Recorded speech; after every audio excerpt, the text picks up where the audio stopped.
Hello everyone, welcome back to my channel enlighten with शाश्वती।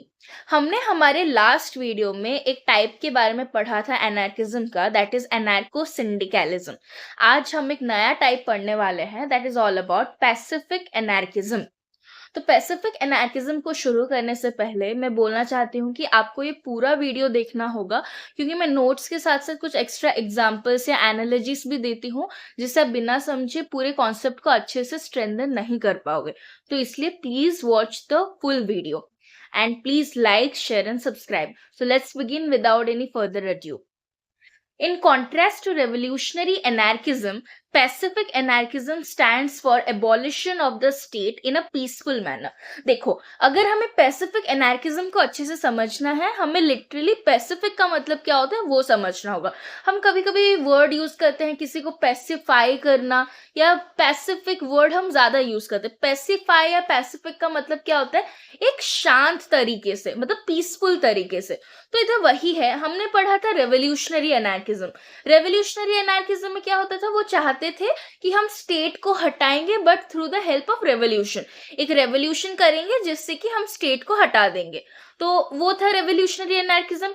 Pacific anarchism, Pacific का मतलब क्या होता है? पीसफुली। एनार्किज्म का मतलब क्या? स्टेट नहीं होना चाहिए। तो पीसफुल एनार्किज्म, जिसका मतलब होता है हम स्टेट को एबॉलिश करेंगे in a peaceful manner. It advocates anarchism on moral grounds, मतलब ये ज्यादा ही एक मोरल कॉन्सेप्ट है। एनार्किज्म का मोरल रीजंस देता है कि हमें एनार्किज्म को क्यों एस्टेब्लिश करना चाहिए। उसके बहुत सारे मोरल रीजंस है according to this theory. Its chief exponent Leo Tolstoy 1828 to 1910, the Russian novelist, was inspired by the law of love expressed in the Sermon on the Mount delivered by Christ himself. तो इधर क्या है देखो, Pacific anarchism का अगर तुम्हें पूछा जाए कि सबसे मेन एक्सपोनेंट कौन है, then he is Leo Tolstoy.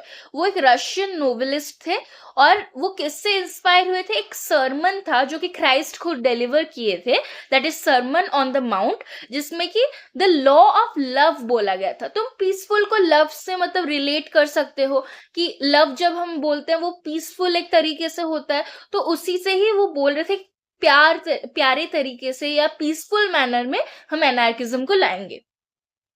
This made him denounce the state as organized violence and to call on people to disobey its immoral commands.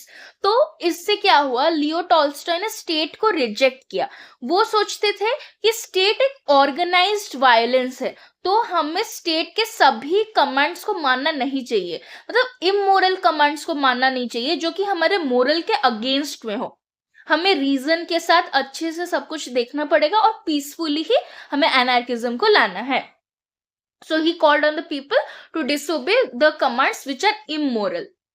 Tolstoy argued that the state tried to fight evil with another evil, that is with the help of police and military force. इधर Tolstoy police और military force को evil की तरह consider कर रहे थे। उनके हिसाब से क्या था कि टॉल्स्टॉय मतलब टॉल्स्टॉय बोल रहे थे कि स्टेट क्या ट्राई कर रहा है?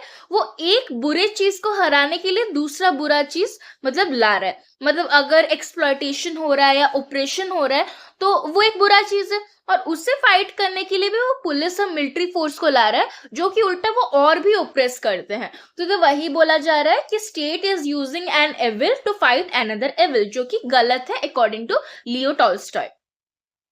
Private property enables the few to lead a luxurious life by exploiting others' labor. मैंने कि जैसे बोला एक एविल को दूसरा एविल, मतलब एक एक्सप्लॉयटेशन को रोकने के लिए दूसरा एक्सप्लॉयटेशन हो रहा है। वैसे ही इधर बोला गया है कि प्राइवेट प्रॉपर्टी एक लग्जरियस लाइफ को लीड करता है, जहां की जो कैपिटलिस्ट होते हैं वो सब क्या करते हैं?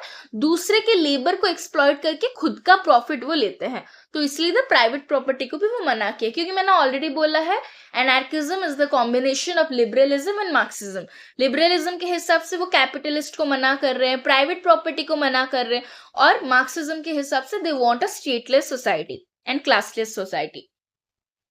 Both of them should be abolished for the regeneration of humanity. मतलब ये जो प्राइवेट प्रॉपर्टी है या पुलिस मिलिट्री फोर्स ये सब है, इन सबको जब हम रिजेक्ट करेंगे तभी जाके ह्यूमैनिटी अच्छे तरीके से डेवलप होगा, रीजनरेट होगा। और एक एक्सपोनेंट थे Mahatma Gandhi 1869 to 1948. The Indian philosopher was inspired by these ideas in developing his philosophy of non-violence. तो पैसिफिक एनार्किज्म के बारे में और किसने सोचा था? महात्मा गांधी. महात्मा गांधी वो सोच रहे थे नॉन वायलेंस के बारे में, और नॉन वायलेंस जो उन्होंने डेवलप किया था ये कॉन्सेप्ट, उसमें पैसिफिक एनार्किज्म का बहुत ही ज्यादा रोल था. So this is all about pacific anarchism. अगर आपको इसमें कोई भी डाउट है, कमेंट सेक्शन में फ्रीली पूछ सकते हो. Like, share and subscribe. Thank you.